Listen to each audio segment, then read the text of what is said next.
Oliver sulked from atop his flatbed. A mere 5 hours ago, Diesel and Scruffy had tried to rip him apart, buffer from buffer.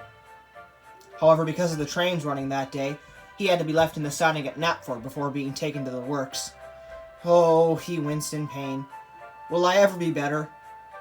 Cheer up, old boy, soothed his crew. You'll be taken to the works and you'll come on a new engine. Won't that be nice? I suppose, sighed Oliver. Just then, Edward arrived. Hello, Oliver, he said. I'll be taking you to the works today. Oh, more pain, sighed Oliver once more. Oh, cheer up, won't you, Oliver, said Edward. We'll have a nice chat on the way, and your fix-up process won't be that long. Trust me. Come on. Come with me, and you'll feel a better engine, I promise. They soon passed the place where Oliver had his accident, and Edward began to tell Oliver about his later jobs for the day. A mainland engine is bringing the Lion of Sodor and the museum restorers home from the mainland, after they went there to restore it. Once they come back, they'll transfer over to my train, and I'll push them and the Lion of Sodor to the museum. Well, that does sound exciting, said Oliver, now beginning to perk up. Indeed, said Edward. Indeed. But you must be careful, said Oliver. A lot of strange things have been happening. From the blasters getting stolen after my accident, to the blasters getting stolen the night Thomas and Sonny escaped, to the night Thomas and Sonny escaped, them escaping. The car plans being stolen. A lot of things have been happening. You must be careful. Oh, laughed Edward, sensing Oliver's nerves getting the better of him. It'll be fine. Now, let's just focus on getting you to the works. He laughed some more. Soon enough, Oliver was at the works, and Edward began his journey to the other side of the island, where the Lion of Sodor and the museum workers were set to arrive. Edward soon picked up some coaches, which were Annie and Clarabelle, as there were no others available at the time, and made his way down to the other side of the island, where the museum curators, the Lion of Sodor, and their engine had already arrived. The museum workers got out, thanked their engine, and watched as he pulled their coach away to the mainland. With the engine and his coach gone, Edward buffered up, and the museum workers began to get in.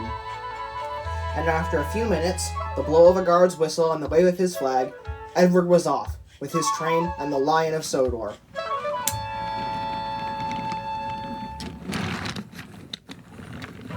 Fortunately for Edward, it was still smooth sailing as they made their way to the tunnel.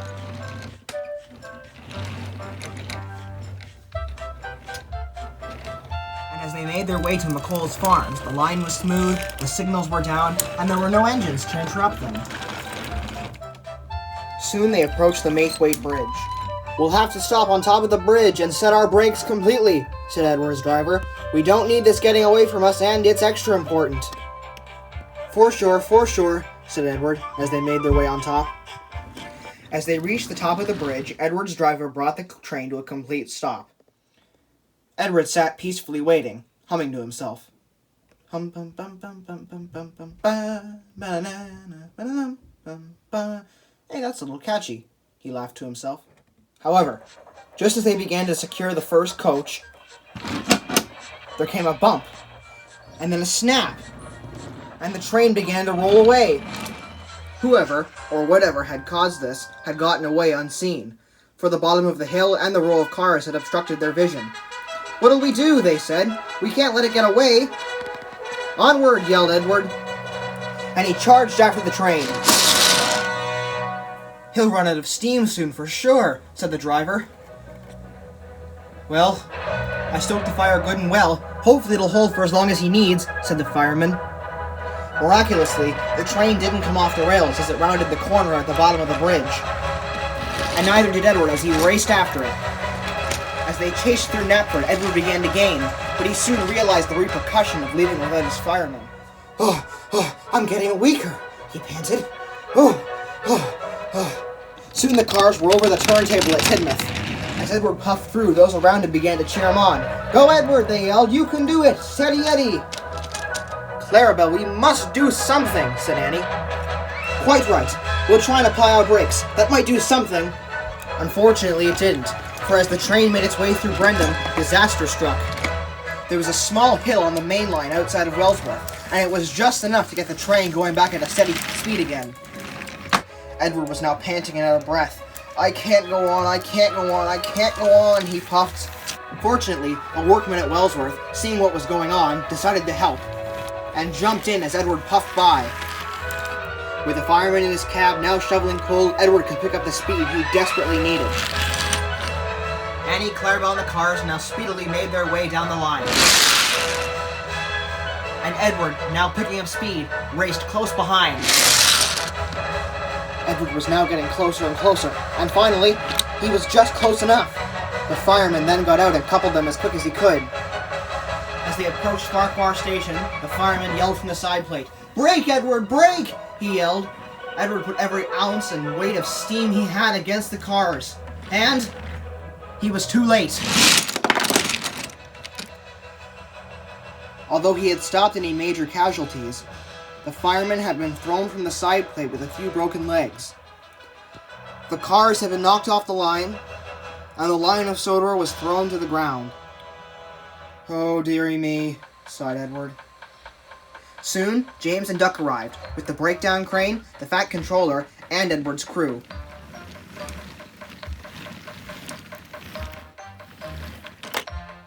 "You certainly made a valiant effort here today, Edward," said the Fat Controller, "and no lives were lost, thank goodness. However, it definitely could have been better, the situation, that is. Duck, you and James run around and begin the cleanup. I will escort Edward back to Wellsworth." "Yes, sir," puffed Edward, and the work began. Soon James and Duck managed to turn around and begin their way around the loop line to help with cleanup. Soon Edward and the Fat Controller began to make their way back to Wellsworth. "I can't believe I couldn't stop it," said Edward. "Every other time I've been able to pull through, stop it, or do whatever it is that had to be done, but today, for some reason, I just couldn't." "Well, Edward," said the Fat Controller, "it also doesn't help that today was a very unique circumstance, and not only that, but you took off without a fireman." "I suppose, but... oh, maybe it's a sign of my age truly getting to me, I'm not sure. I mean, even before, like that time my axle broke in the storm, I was able to pull through. What happened?" "Well, Edward, I hate to break it to you, but as I'm sure you already know, we all grow old. Whether that changes things or makes things better, they both happen, but I think through your friends and through your meaning to this railway, you'll learn to accept it. At least I hope." "True. Too true," said Edward, still somewhat mad at himself and disappointed. Edward puffed into Wellsworth later that night. "Oh," he sighed. "Will anything ever be okay?"